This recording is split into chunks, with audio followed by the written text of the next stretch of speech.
You keep hearing the buzzword authentic, but what does it mean to be authentic?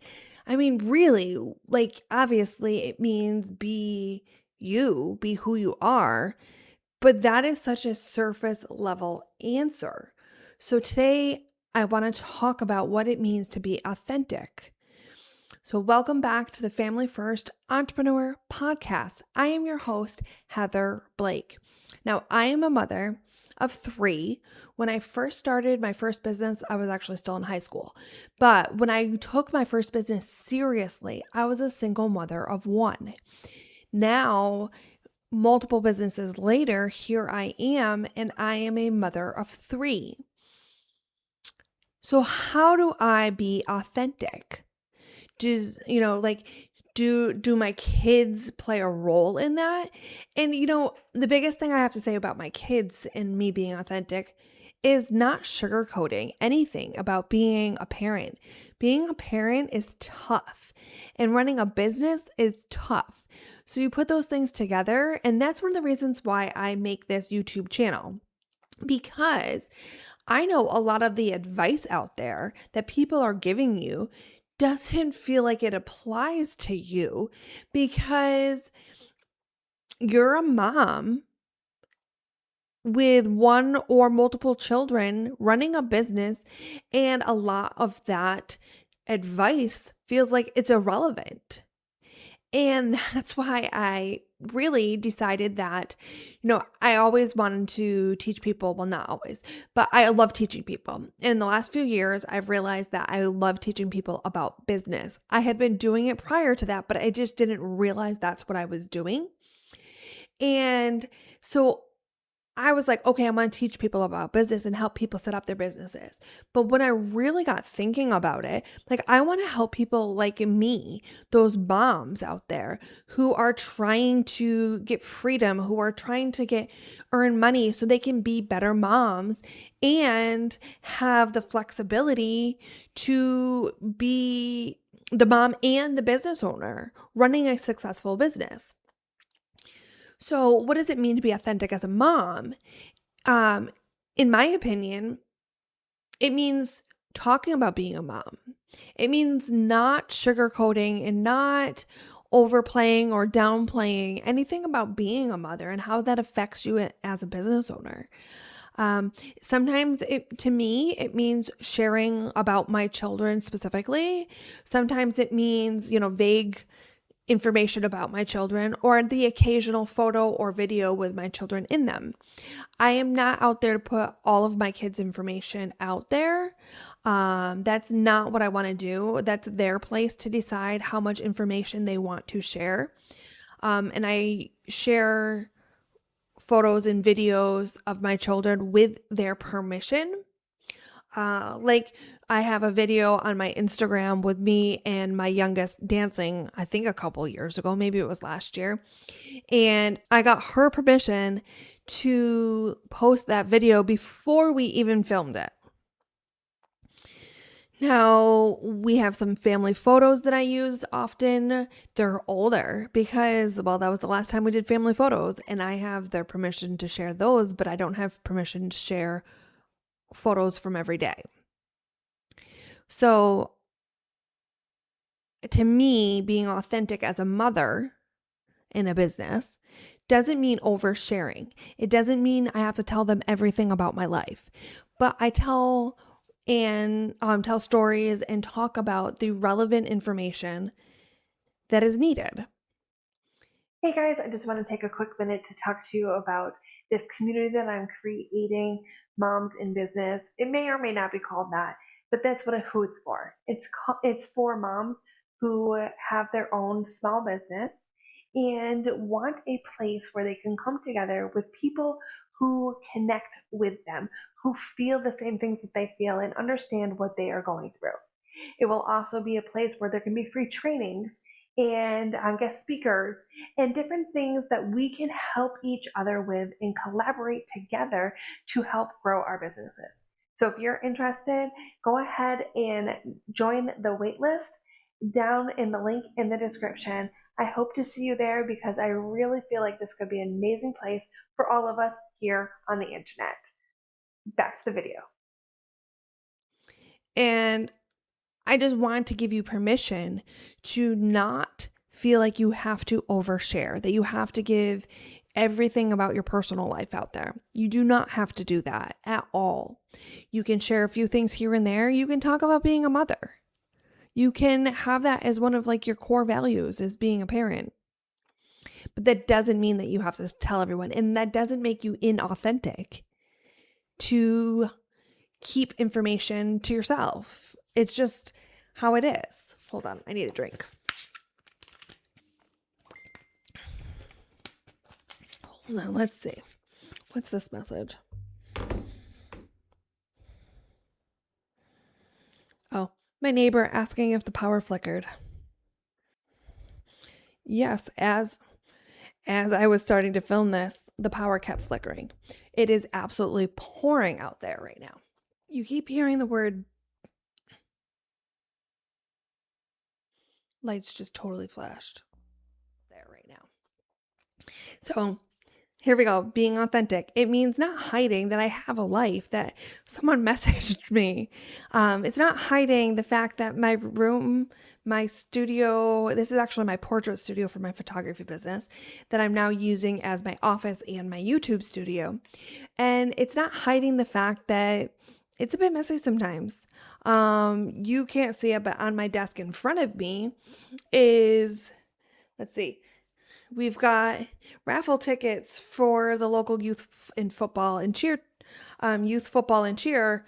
It's a lot of that stuff because I volunteer with that, and I'm not trying to hide it. It's just, you just can't see it because it's in front of me and you're looking behind me. You also can see a little bit of my bulletin board over here and a little bit of stuff sticking out. Sometimes you'll see those in my shorts or in my Instagram because I'm not trying to hide it. Yes, I want it to look neat, but that doesn't mean I'm trying to hide.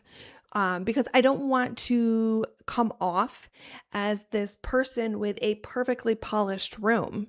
I love alliterations, okay? Perfectly polished. I do not want to come off as that person. I do not want to come off as that, like a few years ago, and I guess it's still kind of happening, but the inauthentic,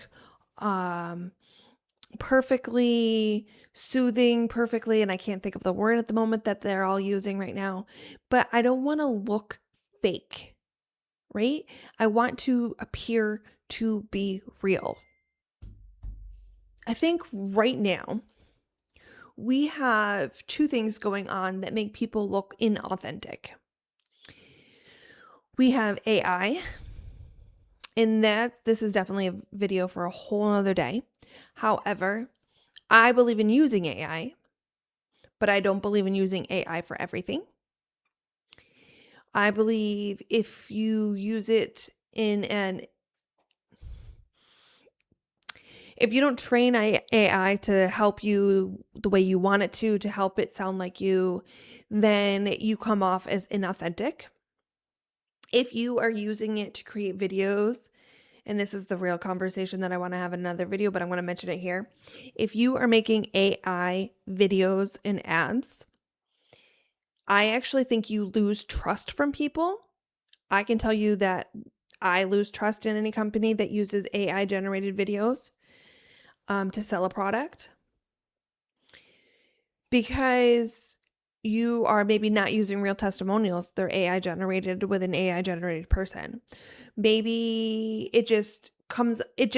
I do not trust an AI generated video like I trust an actual real person. Does that mean that the actual real person is going to be 100% truthful? Not necessarily. But I think it is more believable than the AI generated video. So AI can be part of what is making people inauthentic right now. The other thing is those perfectly polished videos and photos and Instagram feeds, and the people that over edit their video to the point where, they, like, I've scratched my head a couple of times. They take that out because it looks like you're over editing yourself. And so you have those two things that right here, right now in 2026, people are getting really frustrated with. And they want to see content that they can relate to. They want to have a person out there who talks to them like they are real, like you are having a conversation with them, and they want to feel seen and heard. And the way to do that is by not being perfect and by not using these AI generated videos. I don't see an AI generated video and going, oh, yeah, that's exactly how I was feeling. I look at that and go, oh, I can tell that's AI. I do not look at someone's perfect living room and feel a sense of camaraderie because I can tell you that my living room is not nearly clean. I have 3 pets, 3 kids, and a business to run. It does not get picked up all the time. It is often have cat hair on the couch. And that's just how it is. So I do not feel this sense of connection when I see someone in a perfectly polished atmosphere. So by being authentic and showing your life or you as you are, that's how you can help gain trust and get people to connect with you. That's what I think is the real meaning of being authentic is connection. Connection and having people just feel this connection because you feel something. Like when I talk about certain things as being a parent, people are like, oh yeah, I've been there. When I just mentioned my dirty living room, people are like, yep, mine too. When I mentioned stuff all over my desk, people are like, yep, that's how I am too. That builds connection. Me giving you information and value, like, yes, it is value to give you information, to talk about what branding is or what branding isn't, or to tell you how to pick your niche. That's great. That is value. But that is not what's going to keep you coming back to me every single time. I do not watch videos where people are swearing on YouTube. Like, I am not looking for an informational video for people to swear all the time. Do I watch some TikTok videos from like Comedy Central, the Daily Show where people swear occasionally? Yes.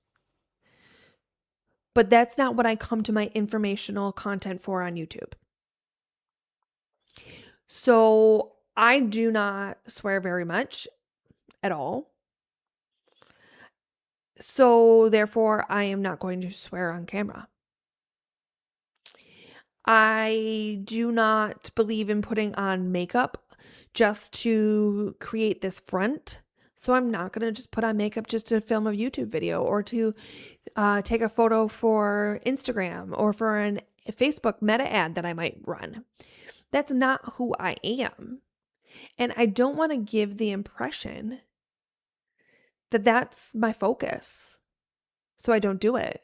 I'm not going to lie, right now I have some tinted moisturizer on because with the heat and humidity we've had, I've got a few blemishes. And I didn't necessarily put the tinted moisturizer on for you guys because I didn't want you to see my skin not being like even, but because it was distracting me when I looked on my computer screen and saw this big red dot here. So I did it because I didn't want to be distracted by it. And I didn't go and put on a whole bunch of makeup just because I was like, ooh, they might see a blemish. I was like, no, I just need to put on some tinted moisturizer so it's not staring me in the face. Because I don't really wear makeup except for special occasions, like if I'm in a wedding party or something like that. That's just how it is. So it's authentic to me to not do it. If you are that person that wears makeup because you love to, because you love doing makeup, then that's authentic to you. Right? So my version of authentic is not your version of authentic. What else do I want to say? Okay, I just jotted down a few notes, so I made sure I said this. So I want to make sure I say this. I feel we are all a work in progress. We try to find out, so being authentic does not always come naturally, which seems odd. But once you turn on that camera, you can kind of turn into this performative person and or over edited person. Hi, Hi. how's it going? Great. I'm trying to film a video. Goodbye. Bye. Okay, because it's pouring, my husband got home from work and just came in to talk to me. And because of that, I don't know what the last thing I was talking about was, other than a work in progress. So I feel so like I said, it can be hard sometimes to try to be authentic. Once we turn on that camera, we start editing ourselves, we start performing, and it does make it harder sometimes to know what's authentic and what's inauthentic. Sometimes we feel a little awkward trying to show our personality. Like if we're big or weird, then maybe people will judge us. And I think that's very natural. And that's why we can be a work in progress. Um, I think sometimes I overly edit myself, and I've been trying to stop doing that. I'm trying to allow myself to be weird. I'm trying to allow myself to be more conversational. And I used to act um, in shows, in community theater, in high school, middle school.